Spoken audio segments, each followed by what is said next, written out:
신용이 안 좋은 사람이 있는데 원래는 몇 년 더 불이익을 받아야 돼. 근데 그거를 깎아주겠다라는 거예요. 과거에 어쨌든 아차 해가지고 뭐 한 4개월 정도 밀었다. 근데 나 지금은 되게 건전하단 말이에요, 상태가. 근데도 불이익이 있을 수 있잖아요. 과거에 이런 적이 있다는 이유로 2금융, 3금융을 계속 돌고 하는 게 말이 되냐. 지금 이재명 정부에서 사실 가장 신경 쓰고 있는 게 이율이에요, 이율. 좀 더 싸게 빌려줄 수 있는 사람인데 너무 박하게 하는 거 아니냐라는 얘기들을 하고 있는 거죠. 두 분이 대출을 못 갚았어요. 대출을 못 갚으면 그 빚이 어떻게 될까요? 국민은행에서 1,000만 원을 빌렸어. 그러면은 그걸 못 갚으면은 어떻게 될까요? 그 빚은 점점 더 커질 것 같아요. 그치, 점점 커지겠지? 국민은행이에요, 은행. 1,000만 원. 근데 이게 연체가 된 거지. 그럼 이제 난리 나지 않을까요? 다른 은행까지 다 정보 퍼져가지고. 그쵸. 개인적으로는 신용도에 영향을 주고 신용도 떨어지고 여러 가지 불이익이 있겠죠. 그러면은 이 2,000만 원, 2,000만 원짜리 국민은행에 있는 내 빚은 어떻게 될까요? 그대로 유지되지 않나요? 처음에는 유지가 돼요. 그런데 이게 계속 늘어나는 거예요. 이 1,000만 원을 못 빌린 1,000만 원짜리 연체 채무자가 계속 늘어나는 거예요. 그럼 뭐 어떻게 돼요? 은행 입장에서는 리스크 관리해야 되는데.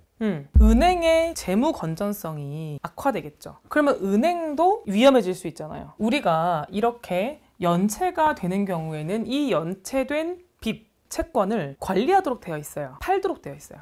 매각을 하도록 되어 있거든요. 그러면은 이 1,000만 원짜리를 이제 보통 뭐 자산 유동화 회사라고 하는데 어려우니까 회사는 생략하고 그냥 A 회사에 팔아요. 또 팔아.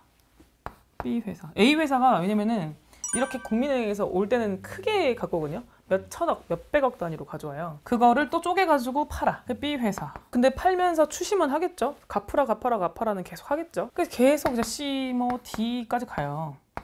이게 이제 계속 돌아다니는 거예요. 계속 팔고 해서 가는 거예요. 그런데 이러다가 최종적으로 모이는 곳이 있거든요. 거기가 어디냐면 한국자산관리공사예요. 들어보신 적이 있을 수도 있어요. 캠코?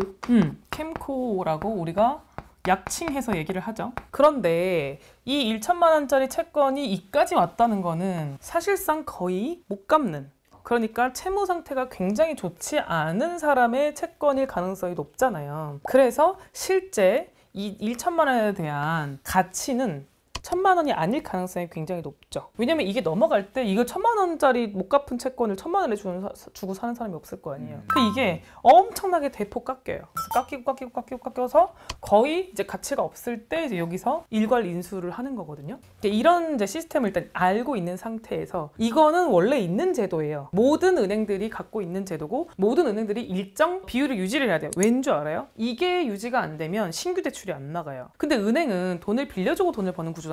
못 빌려주게 되면 못 남기는 거야. 그러니까 이런 채권들을 일괄 모아가지고 매각을 반드시 해야만 돼요. 일정 비율을. 그래서 이제 이렇게 채권이 흘러간다. 내가 국민은행에 돈을 못 갚으면 계속 국민은행이 갖고 있는 건 아니다라는 게 첫 번째고. 그래서 지금 이재명 정부에서 배드뱅크 제도 자체가 그래서 제가 지난번 영상에서도 말씀을 드렸지만 은행을 위한 제도입니다. 여러분이 계속 뭐 왜 채무자들을 도와주냐 또 막 뭐 상대적인 박탈감이 든다 이렇게 하지만 첫 번째는 은행의 재무 건전성을 위한 제도다라는 거를 이해를 하셔야 돼요. 그러니까 단순히 그 채무자만 구제를 해주는 의미가 있는 게 아니라 대마불사라고 하잖아요.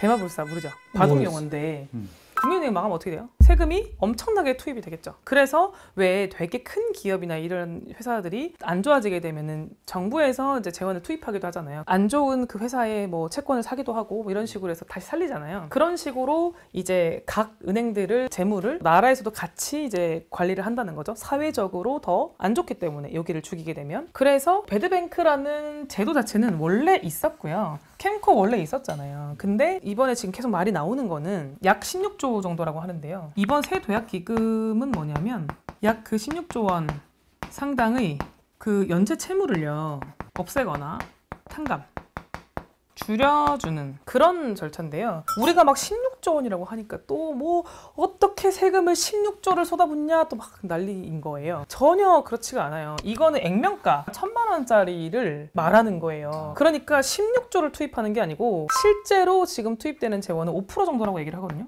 얼마예요? 16조 5%. 800억? 8천억 아니에요? 8천억이다.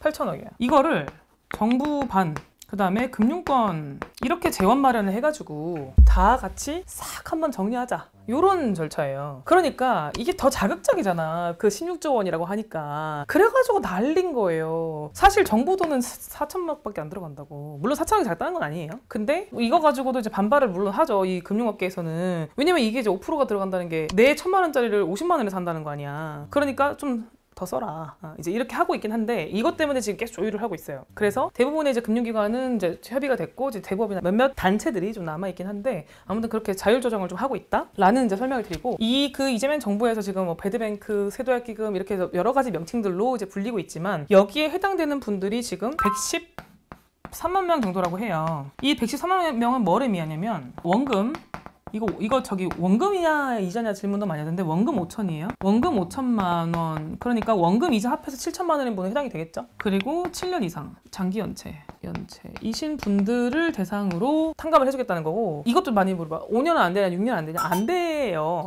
7년이라니까. 근데 그러면 5년 6년은 좀 억울하잖아요. 그런 분들을 위한 제도도 지금 마련을 하고 있어요. 계속 내려오는 거 아니에요? 5, 4, 3, 2, 1 6년 11개월 뭐 이런 식으로. 아니 그러니까 5, 6년까지는 조금 혜택이 있는 것 같아요. 사실상 못 갚는 상태를 어느 정도로 볼 거냐 했을 때 그래도 뭔가 5년, 7년은 거의 뭐 비슷하게 보는 것 같아서 이 그 5, 6년인 분들은 세도약 기금에 준하는 어떤 혜택을 만들겠다 뭐 이런 얘기를 하고 있어요. 어쨌든 기준점은 마련해야 되니까 그게 이제 7년이라는 거고 이 분들을 다시 분류를 해서 어디까지는 탕감, 전액 없애버리고 어떤 분들은 줄여주고 이렇게 이제 절차가 되는 거죠. 그래서 줄여주는 것도 당연히 개인적인 조건에 따라서 줄여주는 방식이나 규모가 조금씩 다를 거다. 제가 계속 이거 설명드리는데 여러분들이 계속 질문하시는 게 뭐냐면 어디 가서 신청해요? 신청 절차가 아니에요. 몇 년 전에 비슷한 제도를 했었어요. 이재명 정부 이전에 했었거든요. 근데 그때 이런 거 하니까 신청 안 하는 거예요. 몰라서. 그만큼 생계에 빠듯하거나 정보로부터 좀 멀어져 있는 취약계층들은 이렇게 발빠르게 나라의 혜택들에 이렇게 가까이 있지 않아요. 그러다 보니까 제도는 너무 좋은데 사람들이 못 다가가는 거예요. 그래서 그 당시에 신청자가 하여튼 많지 않았다고 해요. 그 대상자가 저렇게 많은데도 불구하고 그래서 이번에는 정부에서 시스템적으로 다 검토를 해가지고 그냥 아예 없애버리는 방식으로 대신에 탕감할 때는 자산, 소득, 그다음에 부양가족 이런 조건이 있을 거 아니에요? 그런 걸 보고 탕감을 할 텐데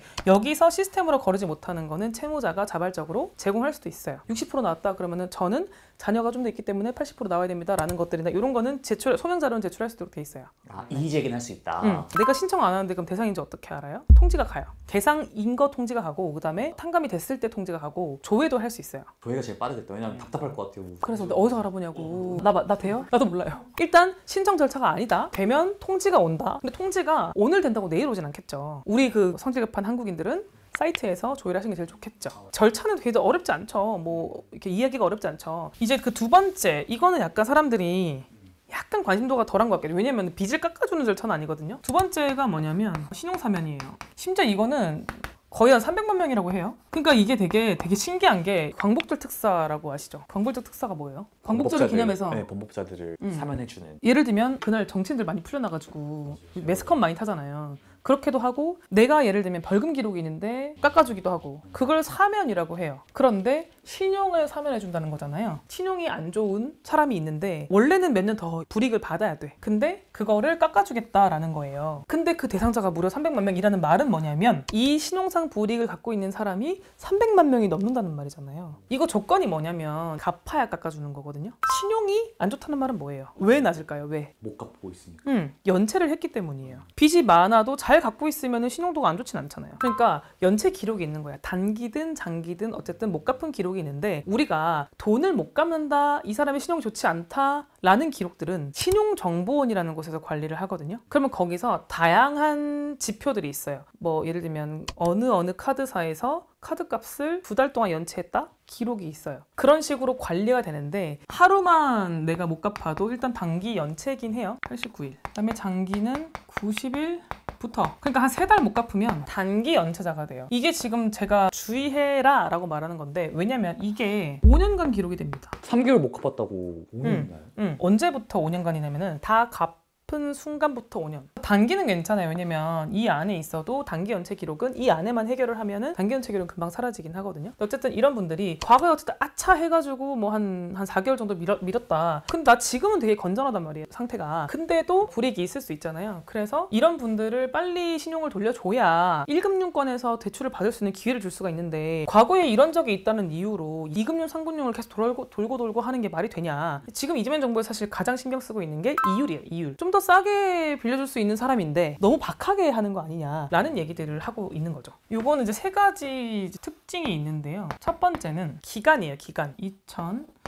2020년 1월부터 2025년 8월까지 돈을 빌리신 분 중에서 원금 5천만 원 이하의 대출을 가진 분 중에서 2025년 12월 31일까지 대출을 완납을 하게 되면 없애주겠다라는 거예요. 이미 2023년에 갚고 끝났는데 요 기록이 살아있는 분들, 이런 분들 이제 해당이 되겠죠. 그리고 내가 대출이 있기는 한데 계속 잘 갚고 있는 분들 있잖아요. 그런 분들은 지금 해당이 없을 거고, 결국에는 여기에 걸리는 사람들은 이 안에 대출을 빌린 사람들 중에서 대부분 이미 갚은 분들이거나 아주 소액이 남은 분들이 대상이 될 가능성이 높아요. 아니면 굉장히 소액의 빚을 갖고 있는데 갚을 엄두를 못 내고 있는 분들 있잖아요. 그런 분들은 상환하게 되면 즉각적으로 없애줄게. 왜냐면 생각보다 500만 원 이하의 소액을 가지고 이런 신용상 불이익을 받는 분들이 굉장히 많거든요. 제가 아까 말했던 게 잠깐 연체된 이력만 제가 얘기를 했는데 이력이 아니라 실제로 그 상태가 지금까지 지속이 되고 있을 수 있잖아요. 근데 이런 분들도 그게 굉장히 소액인 경우, 특히 청년들 어떤 게 많냐면 통신비 같은 거 되게 많아요. 그 통신비로 뭐 게임하고 소액결제. 단말기 비용이나 소액결제 이런 것들이 좀 있거든요. 그런 분들이 보통 놔버리는 경우가 있어요. 손을. 그런 분들도 좀 즉각적인 구제가 되겠죠. 근데 이제 이거는 갚아야 이제 해결을 해준다고 하니까 조금 관심도가 떨어지는 것 같아요. 여러분의 신용의 가치가 얼마라고 생각해요?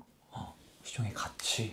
제가 강의에서 하는 말이 있는데 이제 레파토리라서 공개를 해야 되나? 부자와 나와 공통점이 있다. 2가지가 있다.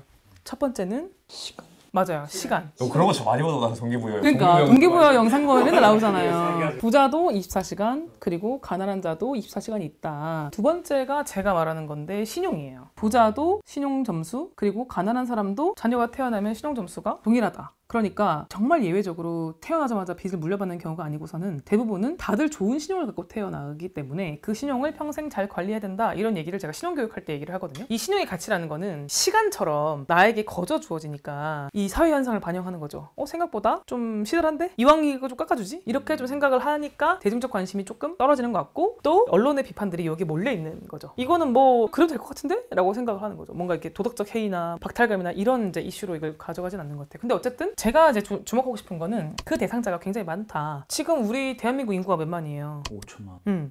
그 5천만 중에서 지금 이렇게 더하면 거의 10%에 육박한 사람들이, 근데 여기에도 오히려 해당되지 않는 분들이 많잖아요. 그래서 이렇게만 해줘도 많이 채무 상태나 재무 상태가 건전해질 거예요. 오래된 분들 확 깎아줘버리고 약간 경미한 분들, 이런 분들을 확 신용사면을 해줘버리면 내가 15%로 빌릴 돈을 앞으로는 3, 4% 이내로 빌릴 수 있게 마련해주는 거니까 굉장히 많은 사람들에게 혜택이 되겠죠. 이거 엄청난 좀 인센티브 느낌인 것 같아요. 그쵸. 신용사면은 내가 네. 가품으로 해서 앞으로 내가 조금 더 효용 볼 수 있는 게 많이 생기니까. 그러니까 3금융 갈 거 2금융 가고 1금융 갈 수 있게 해주는 거라서 오히려 넓게는 이쪽이 더 혜택이 많기는 하거든요. 왜냐면은 이렇게 극단적으로 정말 연체가 돼서 오래된 분들이 많진 않으니까, 전 국민으로 봤을 때 많진 않으니까, 그래서 더 많은 혜택이긴 한데 어쨌든 탕감은 아니기 때문에 사람들이 조금 상대적으로 덜 그런 것 같다. 어쨌든 2 제도를 제가 설명을 드려봤고요. 핵심은 이거예요. 원래 있던 거예요. 늘 계속 있던 제도예요. 근데 그게 확대 시행되냐 축소 시행되냐의 차이인 거죠. 근데 그럴 수밖에 없는 게 작년에도 개인회생, 개인파산, 법인회생, 법인파산 신청자의 수가 최고조였거든요. 언제 꺾인 줄 아세요? 올해 9월에 꺾였어요. 고금리가 좀 꺾이고 이런 것들이 후발적으로 영향을 받아서 그런 것들이 훨씬 큰데요. 근데 어쨌든 내가 맡고 있는 이 정부에서 연체자가 많고 적고는 채무자를 바라보는 나의 주관적 관점이랑 상관없이 다 같이 힘들어가지고 원래 10만 명이 있던